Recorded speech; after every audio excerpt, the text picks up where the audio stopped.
Guys, কি অবস্থা সবার? আশা করি সবাই আপনারা ভালো রয়েছেন। তো আজকে আমি ভিডিওটা নিয়ে আসলাম যে আপনারা কিভাবে আশেপাশে কোনো ওয়াইফাই থেকে বন্ধু বান্ধবের ওয়াইফাই থেকে সেটা কিভাবে ব্যবহার করবেন। তো চলেন বেশি কথা না বলে শুরু করি। তো দেখুন আমাদের এখানে আছে যে প্রথম যে যাওয়াতে রয়েছে সেটা যদি আমরা না বলে ব্যবহার করতে চাই, তো সেখানে জন্য আমরা কি করবো, সেটা ক্লিক করবো। ক্লিক করার পর শো পাসওয়ার্ডে ক্লিক করবো, তারপরে অটোমেটিক্যালি এখানে ক্লিক করে আনমেটারে ক্লিক করবো, না নিয়ে ক্লিক করে তারপর ম্যানুয়ালি ক্লিক করবো। তারপরে এখানে প্রক্সি ডট এক্সাম্পল আছে, সেখানে আমি লিখবো www.google.com। আমি যেরকম ভাবে দেখিয়েছি আপনারা শুধু সেরকম করবেন, google.com।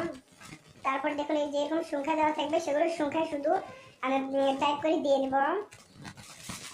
তারপরে এখানে www.google.com, এখানে google.com লিখে দেব, লিখে দিচ্ছি google.com। তারপরে ডিএসসি স্টেটে ক্লিক করবো। তারপর যেরকম সংখ্যা দেওয়া আছে আমি শুধু সেরকম সংখ্যায় দেখে দেখে টাইপ করে দিচ্ছি।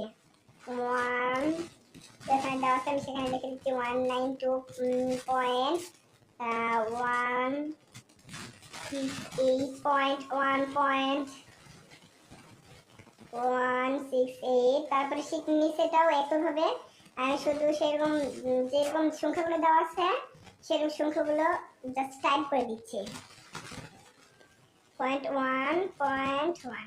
ঠিক আছে। তারপরে এখানে লেন্থ দেওয়া আছে 24, তো আমি 24 রেখে দিচ্ছি। তারপরে 8.8 দেওয়া আছে, এগুলো আমি শুধু তুলে দিচ্ছি 8.4.4।